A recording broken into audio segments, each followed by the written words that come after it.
ओम शांति। आज प्यारे मीठे भगवान की मीठी मुरली मंथन की डेट है 6 अगस्त 2020। तो मीठे मीठे बाबा अपने बच्चों से कह रहे हैं, सवेरे सवेरे उठ यही चिंतन करो कि मैं इतनी छोटी सी आत्मा कितने बड़े शरीर को चला रही हूँ। मुझ आत्मा में अविनाशी पाठ नोंधा हुआ है। भगवान कह रहे कि सुबह सुबह जो फालतू बातें सोचते हो ना, कि मेरे साथ कल ये हुआ था वो हुआ था, आज मैं ऐसे करूँगी वैसे करूँगी, हाँ, या फिर मेरे पास मैं बहुत गरीब हूँ, मेरा स्वास्थ्य खराब है, मुझे ये बीमारी आ गई, बहुत तरह की बातें, बच्चे ऐसे हैं तो युगल वैसे हैं, पता नहीं क्या क्या क्या। तो इन सब झमेलों से हटकर सवेरे उठकर हमें सबसे पहले तो बाबा को गुड मॉर्निंग, और फिर यह चिंतन करना है आत्मा के बारे में, आत्मा का शुक्रिया अदा करना है, और यह सोचना है कि छोटी सी आत्मा कितने बड़े शरीर को चला रही है, और एकदम आनंदित रहना है, क्योंकि कहते हैं ना, जो व्यक्ति जितना आनंदित होता है तो सफलता उसकी ओर आकर्षित होती है। दुखी चिंतित होगा तो उसका उल्टा होगा। असफलता चिंता परेशानी को हम आकर्षित करेंगे। और कहते भी है ना कि जब से हम पैदा हुए तो धर्म व पूजा के नाम पर बाहर ही बाहर भागते रहे। बाहरी आवरण मतलब इस शरीर से ही हमारा सरोकार था, अंदर बैठी आत्मा का तो कुछ पता ही नहीं कि आत्मा कितनी छोटी है, कैसे शरीर को चला रही है, मालूम ही नहीं। और फिर परमात्मा को पाने के लिए बस बाहर ही कि संसार में हम ढूंढते रहे, भूल भुलैया की तरह भौतिक जगत में ही ढूंढते रहे, जबकि उसकी कुंजी तो हमारे अंदर ही है। हाँ, इसीलिए जिन्होंने जाना, वो पाया, वह अनुभव किया, वे सारी दौड़ छोड़कर ठहरने की कला सीख लेते हैं। तो बस क्या करना है, जहाँ हो वहीं रुक जाओ, न आगे जाना है न पीछे जाना है, बस वहीं पे ठहर जाओ, इसी की मेहनत करनी है। मतलब आत्मा में रुक जाओ, टिक जाओ, आत्मा को समझ लो। जब आत्मा को जान लिए, पहचान ली ना कि कैसे शरीर को चला रही है, अविनाशी पाठ कैसे नोंधा हुआ है, तब परमात्मा को जानना, मानना और पा लेना इजी हो जाएगा, है ना। प्रश्न है, शिव बाबा को कौन सी प्रैक्टिस है कौन सी नहीं? अरे वाह, भगवान को कौन सी प्रैक्टिस है कौन सी नहीं? तो उत्तर है, आत्मा का ज्ञान रत्नों से श्रृंगार करने की प्रैक्टिस शिव बाबा को है, बाकी शरीर का श्रृंगार करने की प्रैक्टिस उन्हें नहीं है। बाबा ने तो साफ साफ बोल दिया है कि मेरा शरीर से कोई रिश्ता नहीं है, कोई सरोकार नहीं, मैं तो आत्मा का सर्व संबंधी हूँ। मैं आत्मा को ज्ञान और गुणों से श्रृंगार कराता हूँ, बाकी शरीर को तो तुम खुद ही श्रृंगारते हो। ये पहनूंगा, वो खाऊंगा, ये करूंगा। तो बाबा कह रहे कि मैं इनका शरीर भर किराए पर लेता हूँ, लेकिन शरीर का श्रृंगार यह आत्मा स्वयं करती है, मैं नहीं करता। मैं तो सदा अशरीरी हूँ। बाबा ने देखो अपने सेफ साइड ले लिया है कि मैं इस ब्रह्मा तन का भी सहारा लिया हूँ, तो मैं बस इसके आत्मा में ज्ञान गुण डाल रहा हूँ। बाकी शरीर को जिस तरह से रखना है, जो रख रखाव करनी है, ये इसकी बुद्धि पर है, ये खुद चलाएगा। यहाँ तक कि तो जब ब्रह्मा बाबा को खांसी उठती थी तो आत्माएं लोग कहती थी, बहुत ज़्यादा खांसी हो रही थी, तो सभी कहते थे कि भगवान इनके अंदर आते हैं, इनकी खांसी क्यों नहीं ठीक करते। तो पता है बाबा क्या कहते थे? शिव बाबा कहते थे कि मैं अगर इसकी खांसी ठीक करूँगा तो मैं अपनी दुनिया की सभी आत्माओं की खांसी ठीक करूँगा। मैं किसी एक का तो हूँ नहीं, मैं तो सभी का हूँ। तो मैं रास्ता बता, तो मैं दवा दे दूँगा, अब जो आकर के दवा लेकर के खांसी ठीक कर ले, है ना बड़ी बात। तो कितने बाबा चतुर सुजान है, नाम है भोला बाबा, लेकिन बहुत चतुर हैं। वो भोलों के बाबा है, सीधे सच्चों का बाबा है। और आज की मुरली का गीत है बहुत प्यारा, बहुत ही मोटिवेटिंग, कि किस तरह से हम अपने आप को बदल लेंगे। तो बदल जाए दुनिया, न बदलेंगे हम। तो चलिए बढ़िया सा एक गीत सुनते हैं। बदला नहीं लेना किसी से, बदल के हमको दिखाना है। बदला नहीं लेना किसी से, बदल के हमको दिखाना है। अब गुण हम तुम क्यों देखे हो, अब गुण हम तुम क्यों देखे, सच्चे गुण अपनाना है। बदला नहीं लेना किसी से। एक पिता के हैं हम बच्चे, एक ही घर के वासी हैं, एक ही है स्वधर्म हमारा, एक ही कुल के वासी हैं। एकता वाला पाठ हमें औरों को समझाना है, बदला नहीं लेना किसी से। हम बच्चे हैं प्रेम के सागर, सबको प्रेम सिखाएंगे, अपने कर्मों के द्वारा हम सबको स्वर्ग ले जाएंगे। देवता बनना लक्ष्य हमारा, सबको देव बनाना है। देवता बनना लक्ष्य हमारा, सबको देव बनाना है, बदला नहीं लेना किसी से, बदल के हमको दिखाना है, बदला नहीं लेना किसी से। ओम शांति। तो बच्चों ने ये गीत सुना, किसने सुना? शरीर ने सुना या आत्मा ने? आत्मा ने सुनी है शरीर के कानों के द्वारा। बच्चों को यह भी मालूम पड़ा है कि आत्मा कितनी छोटी है। बाबा ने मीठे बच्चे में बोला ना कि आत्मा कितनी छोटी है, तुम समझो। इसमें पूरे चक्र की नॉलेज भरी पड़ी है। फिर आगे बाबा बोल रहे, हे आत्माएं, अब मेरी मत पर चलो। यह अविनाशी आत्मा को अविनाशी पिता द्वारा अविनाशी मत मिल रही है। कितनी सुंदर बात है। परमात्मा अविनाशी, जिनका कोई नाश न हो, आत्मा अविनाशी, जिसका भी कोई नाश न हो, और कौन सी मत मिल रही? अविनाशी। ये भी कभी खत्म नहीं होने वाला। बाकी जो विनाशी शरीरधारियों से जो हमें क्या मिलती है? विनाशी चीज़ें ही मिलती है, जिसका न कोई और है न ठोर। कब खत्म हो जाएगा पता ही नहीं चलेगा। तो इस समय तुमको ज्ञान है कि हमको नष्टो मोहा बनना है। मोहजित राजा की कहानी भी है ना, मोहजित राजा की कहानी मालूम है ना? हाँ, एक राजकुमार था, वो जंगल में गया, भटक गया, तो एक साधु की कुटिया में उसने शरण ली। तो बातों बातों में पता चला कि वो राजकुमार एकदम मोहजित था, उसे बिल्कुल मतलब मोह नहीं सताता था। तो साधु को विश्वास ही नहीं हुआ, क्योंकि साधु लोग तो मोह के कारण ही तो घर बार छोड़ के आ जाते ना, कि मोह नहीं छूट रहा, घर में रहते तो घर बार छोड़ देते। तो उसको विश्वास ही नहीं हुआ। तो राजकुमार ने बोला कि सो आप आजमा लो। तो साधु को एक ट्रिक सूझा। उसने क्या किया, ठीक है आप अपना शर्ट दे दो। उसने क्या किया, उसमें कुछ लाल रंग से लगा दिया और बोला कि मैं आपके राज्य में जाता हूँ और वहाँ सबको दिखाऊंगा, देखेंगे नहीं। और राजा ने ये भी बोला था राजकुमार ने कि मैं तो मोहजित हूँ, मेरे यहाँ राज प्रजा सारा सारा कारोबार में सारे व्यक्ति, राजघराने से लेकर प्रजा तक सभी मोहजित है। इस पर साधु को विश्वास नहीं हुआ। तो राजकुमार ने बोला उसी पर कि ठीक है चेकिंग कर लो। तो वो चला गया उसका शर्ट लेकर और राज्य में प्रवेश किया। तो किसी आदमी को बोला पकड़ के कि आपके यहाँ के जो राजकुमार है ना, वो जंगल में उनको किसी जानवर ने मार दिया, ये उनके शर्ट है। तो उसने ऐसे देखा, बोला कि अच्छा राजकुमार जी का है, वो तो बहुत अच्छे थे, अच्छा है, भगवान उनकी आत्मा को शांति दे, ऐसे कूल जैसा बोल करके चल निकला। तो साधु तो आश्चर्य हुआ, तो बोला कि अरे इसको दिमाग कम होगा, मैं आगे चलता हूँ। फिर थोड़ा आगे गया तो वहाँ पे देखा कि झुंड में कुछ लोग बैठे हुए थे।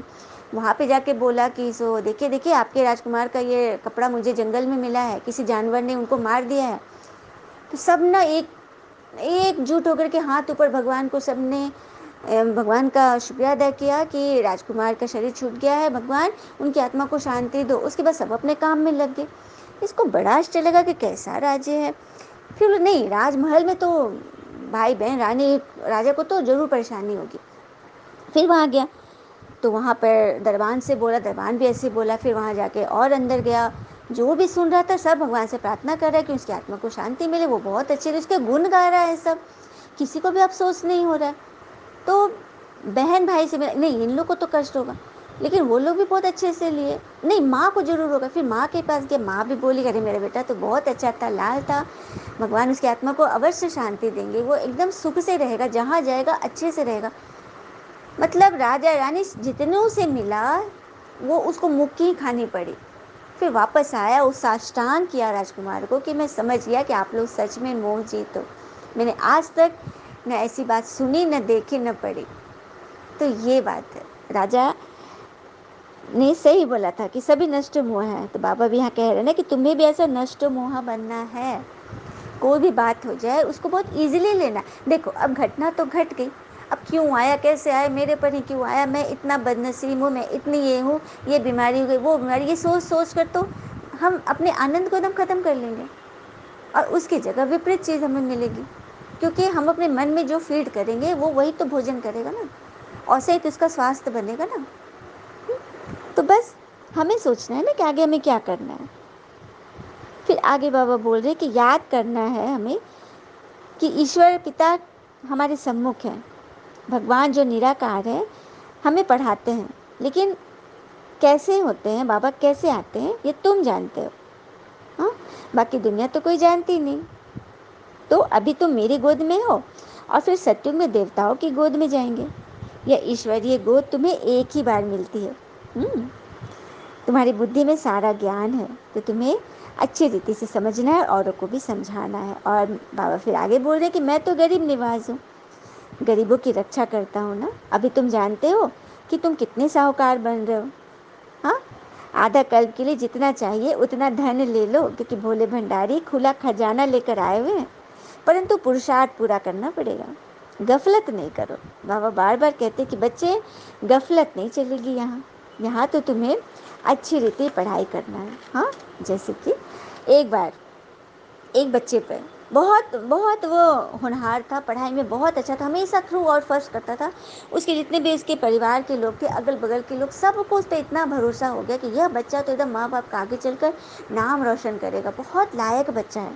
लेकिन धीरे धीरे वो 10 में गया और उसको गलत संग लग गया, और संग ऐसा लगा और 10 में ही वो उसके एक सब्जेक्ट में फेल हो गया, क्रॉस लग गया, जिससे उसका मार्क्स लटक गया, मतलब रिजल्ट नहीं आया अच्छा उसका, और शायद वो फेल ही हो गया।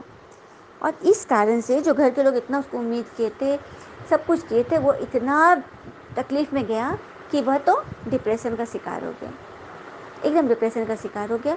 और मतलब घर से निकल ही नहीं रहा था, एकदम बंद कर लिया अपने आप को। तो उसके प्रिंसिपल ने एक दिन फ़ोन किया पिताजी लोग को, तो उन्होंने बताया कि इसको तो ऐसा हो गया है। तो प्रिंसिपल ने कहा कि ठीक है, उसे कहिएगा कि मैं संडे के दिन उसे घर पे बुलाया हूँ। तो माता पिता ने उसको बता दिया, लेकिन वहाँ जाकर क्या हुआ, किस तरह से उसका जीवन बदल गया, वो अपने आप को कैसे सुधार लिया, यह बात हम वीडियो के लास्ट में सुनेंगे। तब तक आप भी इसको समझिए कि क्या हुआ होगा। आप लोग भी कुछ अपने ध्यान से, अपनी समझ से कुछ ऐसी स्टोरी बनाइए और उसे कमेंट में ज़रूर लिखिए कि आपने क्या सोचा था, है ना। वैसे लास्ट में तो आपको पता चल ही जाएगा। अच्छा, मीठे मीठे बच्चों प्रति भगवान की नमस्ते, हम बच्चों की भी प्यारे शिव पिता को नमस्ते, और बाबा दिल से सभी आत्माओं की तरफ से आपको वेरी वेरी गुड मॉर्निंग। धारणा के लिए मुख्य सार है, पहली पॉइंट, जैसे पिता मीठा है ऐसा मीठा बन सबको सुख देना है, कोई भी अकर्तव्य कार्य नहीं करना है, उत्तम से उत्तम कल्याण का ही कार्य करना है। दूसरी पॉइंट, कौड़ियों की पिछाड़ी हैरान नहीं होना है, पुरुषार्थ कर अपना जीवन हीरे जैसी बनानी है, गफलत नहीं करनी है ना। चलिए अब हम सभी बाबा से प्यारा सा वरदान लेते हैं। बाबा ने बोला, चैलेंज और प्रैक्टिकल की समानता द्वारा स्वयं को पापों से सेफ रखने वाले विश्व सेवाधारी बनो। चैलेंज और प्रैक्टिकल की समानता द्वारा स्वयं को पापों से सेफ रखने वाले विश्व सेवाधारी बनो। तो किस तरह से हम अपने आप को पापों से सेफ रखेंगे, उसके लिए हम छोटी सी योग की प्रैक्टिस करते हैं और आज उस एनर्जी को समझते हैं, उस कॉस्मिक एनर्जी को जिसके बारे में हमने सब ने सुना है, विश्व शक्ति, परमात्मा शक्ति। उसको कैसे हम अपने जीवन में उतारेंगे, उसके लिए थोड़ा सा योग का प्रैक्टिस करेंगे और बात को समझेंगे कि आखिर ये शक्ति होती क्या है, किस तरह से हम इसे यूज़ कर सकते हैं, है ना। फिर हमें यह देखना है कि आखिर विश्व शक्ति होती क्या है। तो यह वो शक्ति है जो हमारी हर क्रिया व कार्य की नींव है। जैसे हर इंस्ट्रूमेंट में बैटरी होती है ना, हर चीज़ में बैटरी होती है और उसका महत्व है कि वो उसे चलाती है। उसी तरह से इस शरीर रूपी इंस्ट्रूमेंट की बैटरी आत्मा है। और ये कॉस्मिक एनर्जी हमें निद्रा में प्राप्त होती है, निद्रा से भी प्राप्त होती है। लेकिन जब हम गहरी निद्रा में होते हैं, चिर निद्रा में होते हैं, तभी जब हमारा मन पूरा अशांत मतलब शांत होता है, उस वक्त हमें कुछ मात्रा में ये कॉस्मिक एनर्जी प्राप्त होती है। क्योंकि जब हम एकदम विचार शून्य की अवस्था में चले जाते हैं, हाँ, और फिर हम सारा दिन इन पंच कर्मेंद्रियों से कर्म करते हुए हमारी बैटरी बहुत डिस्चार्ज हो जाती है। हाँ, हम बहुत सारे वेस्ट थॉट, नेगेटिव थॉट, एकदम अनावश्यक चीज़ें, इतने ज़्यादा संकल्प विकल्प चलते हैं ना, उससे हम थक जाते हैं, मेरी बैटरी डिप्लीट होती है। और सबसे ज़्यादा बैटरी डिप्लीट होती है पता है किस चीज़ से? किसी की बात को मन में लगा लेना। और जब बात मन में लग जाती है तो हम क्या करते हैं? बात करना ही बंद कर देते हैं। है ना? सब अपने अपने देख लो किसके साथ हमारी बातें बंद है। इसका अनुभव तो सबको होगा। और हम सोचते हैं कि बात नहीं कर रहे हैं तो मतलब शांति बनेगी। नहीं, बात नहीं करने से वाणी से चुप है, लेकिन मन से तो निरंतर उसी से बात कर रहे हैं, निरंतर। और सिर्फ वही बात नहीं कर रहे हैं जिससे झगड़ा हुआ है, पूरी फाइलें खुल जाती, अगला पिछला सब फाइलें निकल आती हैं। तो कितना आत्मा थक रही है, कितनी बैटरी डिस्चार्ज हो रही है, क्योंकि हम तो निरंतर उसी से बात कर रहे हैं। तो क्या करना है? क्यों बैटरी को डिस्चार्ज करनी? हो गया हो गया। अच्छा, अब ये भी प्रश्न आएगा कि हमेशा मैं ही क्यों करूं? खुशी किसको चाहिए? सबसे पहले खुशी किसको चाहिए बता? इसमें तो सब आगे रहेंगे, मुझे चाहिए मुझे चाहिए। तो फिर बातों को ख़त्म करना भी मुझ में भी मैं आगे रहूं, है ना बड़ी बात। तो बस हमें करना है और हमें बाबा सिखा रहे हैं, तो चेकिंग भी तो हमारी होगी, करना भी तो हम ही है ना। तो बस यदि सारा दिन में भी हम बाबा से अच्छी अच्छी बातों से अपने मन को पॉजिटिवली भरे रहें और मेरा मन शांत रहे, तो वो कॉस्मिक एनर्जी को हम धीरे धीरे भरते रहेंगे अपने अंदर और मेरी आत्मा एकदम पावरफुल होते रहेगी। और तभी मेरी नींद भी अच्छी आएगी। डेल्टा फॉर्म बोलते हैं उसको। जब हम एकदम गहरी निद्रा में चले गए ना, उस निद्रा में यदि हम चले गए तो हम बहुत तेज़ी से उस एनर्जी को मतलब रिसीव करेंगे और हमारी हीलिंग होगी, हमारी आत्मा बहुत जल्दी जल्दी क्लीन होते जाएगी। तो देखा कितनी सुंदर बात है ना। तो बस हम बच्चे जो चैलेंज करते हैं, उस चैलेंज और प्रैक्टिकल जीवन में समानता है। नहीं तो पुण्य आत्मा के बजाय बोझ वाली आत्मा बन जाएंगे। इस पाप और पुण्य की गति को जानकर स्वयं को सेफ रखना है। तो किसी के भी कमजोरी, व्यर्थ बोल, व्यर्थ भावना, घृणा व ईर्ष्या की भावना हमें मन में नहीं रखनी और अपने पाप के खाते को नहीं बढ़ाना है। संगठित रूप से एक मत, एक रस स्थिति का अनुभव करना है और कराना है। स्लोगन है, पवित्रता की क्षमा चारों ओर जलाओ तो बाबा को सहज देख सकेंगे। वाह, हम चाहते हैं भगवान से मिले, भगवान को देखे, भगवान भी हमें देखे। उसके लिए बस हमें मन वचन कर्म से पवित्र रहना होगा। तो चलिए, उस स्टोरी का आंसर बोलने की समय आ चुकी है। सबके मन में ख्याल आ रहा होगा, कईयों ने सोचा भी होगा कि क्या होगा। तो जब उस प्रिंसिपल ने इस बच्चे को बुलाया तो प्रिंसिपल को समझ में नहीं आता कैसे बात शुरू करो, क्योंकि इस बच्चे को लग जाता है ना कि मेरे पापा मम्मी ने मेरी शिकायत करी। तो करीब 5 मिनट तक दोनों मौन रहे। बच्चा भी कुछ नहीं बोल रहा था क्योंकि वो भी फेल कर गया था, तो वो भी लाज में था। जाड़े का दिन था और वहाँ पे एक अंगीठी जल रही थी, उसमें कोयले थे डले हुए। अचानक टीचर को ख्याल आया, उसने एक कोयला चिमटे से निकाला और उसे ज़मीन पर मिट्टी पे फेंक दिया और धीरे धीरे धीरे उसकी सारी लौ बुझ गई, वो कोयला बुझ गया। तब उस बच्चे ने बोला कि सर आप ऐसा क्यों कर रहे हैं, ये तो इतना अच्छा कोयला जल रहा था, आपने तो उसे बुता दिया, मतलब बुझा दिया, उसकी तो शक्ति खत्म हो गई। तब टीचर ने बोला कि तुम कितनी अच्छी रीति इस कोयले को समझ गए। तो तुम अपना जीवन क्यों इस तरह से बना रहे हो? तुम्हारे अंदर इतनी लगन की अग्नि तेज थी, तुम इतना अच्छा पढ़ रहे थे, इतना अच्छा कर रहे थे जीवन में, इतना लोगों को तुम पर भरोसा था, लेकिन तुमने क्या किया? कुसंग की मिट्टी में अपने को मिलाकर अपनी सारी अग्नि को तबाह कर दिया। हाँ, बुझा दिया और डिप्रेशन में चले गए, तो कभी मत सोचो, because life goes on, so just keep going on. मतलब लाइफ कभी रुकती नहीं है बेटा। हाँ, कभी भी फेल होने के बाद बाउंस बैक करना सीखो, यही सच्ची जीत है। और इतने अच्छे से टीचर ने उसे समझाया, तो उस बच्चे के मन में एकदम ये बात घर कर गई और वो तुरंत फिर से अपनी पुरानी लगन की अवस्था में मगन हो गया। है ना बढ़िया। अच्छा, ओम शांति। शुक्रिया मीठे बाबा व बाबा के प्यारे प्यारे बच्चे। All is well always. ओम शांति।